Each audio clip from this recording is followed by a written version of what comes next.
In your opinion, does Anthony Joshua get some unfair criticism from the boxing fan base? Yes. I mean, he's been extraordinary as a character in the sport for 2009, 14 years. He's done extraordinarily well. He's brought a juggernaut of success and a gravy train for many other boxers who've fought on his undercards. He's just fallen short at the very top level, at the elite level. There's world level and elite level in the last couple of fights. Still want to see him in with Deontay Wilder, Tyson Fury, maybe Alexander Usyk for a third time, Joyce, Zhili Zhang. If he wants to fight for 2 more years, 3 more years, it's there. He's not going to be there in 5 years. I loved Eddie Hearn saying the other day, I'm probably deluded, and Eddie was kind of throwing it out there. You'll have heard the comment. Yeah. But I do believe he can beat Tyson Fury and Deontay Wilder. He said knock him out, is what he said. Yeah, he can beat them. He can do that. But it's how he goes about it in that moment of either clarity or darkness or lucidity or whatever you want to call it, when one warrior's brain knows that they're destined for that legacy moment, and we all want that from him. We have such high expectations of him. He's a victim. I've said this many times. In some ways, Anthony Joshua is a victim of his own success, Adam. Yeah, we do. Listen, I'm not going to lie. We do hold him to a high account because he's a 2-time unified heavyweight champion of the world. There's a lot of things in the world, isn't there? Men lie, women lie, but numbers don't lie. And Anthony Joshua's numbers absolutely do not lie. He's had 12 world championship fights. He's had 7 world title defences. He's unified the division. Now, people can pick holes in all of those numbers and they can say, yeah, but this and yeah, but that. But those numbers do not lie at the end of the day. There's nobody else on the planet in his era that has those type of numbers when it comes to world championship fights. Yes, the eye test, you can look at what has happened recently in the Alexander Usyk fights. There's no great shame in losing on 2 occasions to Alexander Usyk because he is one of the best fighters, not of just this time, but of any time. He's absolutely sensational. Okay, you've got the fight that people keep referring back to against Andy Ruiz. But at the end of the day, this is heavyweight boxing. Crazy things do happen. Anthony Joshua got back on the horse and he righted that wrong and he got a victory against Andy Ruiz. You've got to commend that, absolutely. Has his last 2 performances set the world on fire? No, because he is trying to create Anthony Joshua 2.0. Is it the best thing for him? Time's going to tell. We all have an opinion on it. I've got an opinion on it. Gareth's got an opinion on it. I'm sure there's plenty of boxing fans listening to this who's got an opinion of what Anthony Joshua should be doing. But his main priority when he steps through the ropes is winning. Not necessarily has to be crash bang wallop. Doesn't have to entertain us. He's got to win. And the last 2 fights, he's won it. Okay, it's been a little bit underwhelming. He got a knockout victory last time out against Hellenius. And it's going to be interesting to see what happens next. Now, we were promised. Let's not get away from this. We have been promised that he's taking the fight with Dillian White. It didn't materialise, of course. It was Robert Hellenius that came in last minute.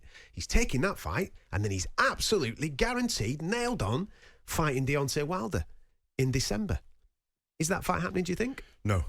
I don't think it... Well, I mean, Eddie Hearn said that could happen. And can I just point this out as well? What I would like to say about this is that this is not Anthony Joshua saying these things. If you actually listen properly, Joshua doesn't say these things. No. Anthony Joshua's just going about his business. I've absolutely no problem with Anthony Joshua going about his business because he doesn't shoot his mouth off. He doesn't say, I'm definitely going to do this and I'm definitely going to do that. He doesn't do that.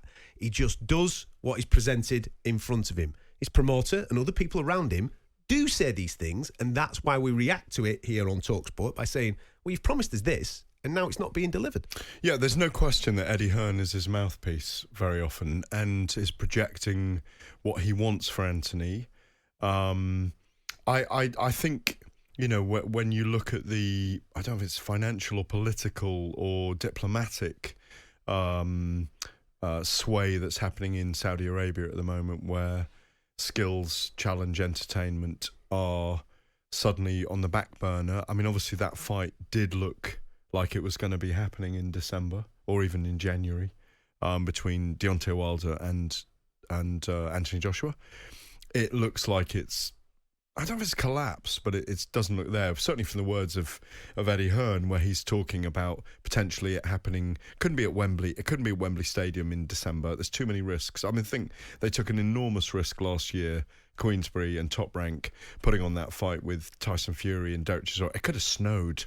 You know, I mean, you can't have boxing in the snow. I mean, God's sake, they were lucky with that, and they got away with it, and it was a great night. Even though people were criticising it at the time, because obviously it was a third dance with Derek Chisora for Fury, and blah blah blah, and yada yada, all the things that come with it. Here's a question for you. Vegas, though, is possible, Right, but then. it won't do the same numbers that were being offered Wilder and Joshua as there would have been in Diriyah or in Jeddah, or those places. So here's the question for you. Is there any other reason, other than the money that was originally offered not being there, is there any other reason why that fight should not happen? No. Money, timing. Money and timing. That's the egos are out of the way because they want to fight each other. Money and timing is in the way now. But why can't they make that fight? Well, I think they should. Make it in Vegas. It's still a massive event. Of course it is. Massive event. Sell out the T-Mobile. It would do astronomical numbers. It's an extraordinarily thrilling fight when you think about it. And it is the chance for Anthony Joshua, if he's really got it in him, to catapult himself back into major contention if he takes on Wilder and he puts him away. Well, it's a wonderful opportunity for both men. Because I agree. But it's a massive opportunity in terms of our perspective from talking about Anthony Joshua being a British fighter and the way that there's a kind of the walls are closing in on him in terms of the way the levels of expectation that we're talking about. This is the fight that could jettison him back to the very top if he can beat Wilder. It's a very tough ask in my view. Of course it is. But you're not telling me this is the thing, because people look at this AJ Wilder fight, right? And they will look at it and they'll go, most people would favour Deontay Wilder going into that fight.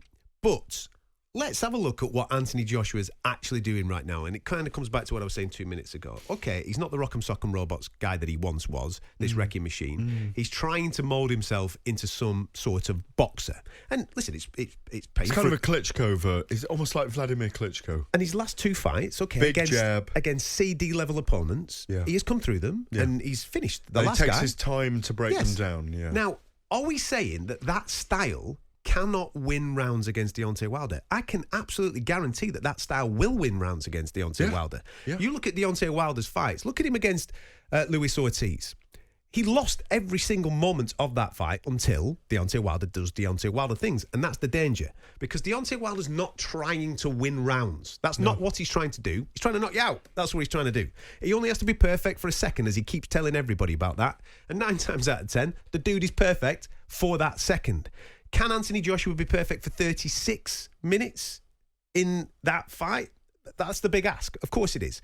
Joshua's style will win rounds. Will it win a fight? I don't know. But I would absolutely love to find out. There is no reason whatsoever, other than money, other than the purse not being the levels that they want it to be at or was once offered it to be at, there's no reason why that fight cannot be made and used as an eliminator for the WBC mandatory slot, of which will then propel the winner of that fight to fight the winner of Fury Usyk at some point, maybe this time next year.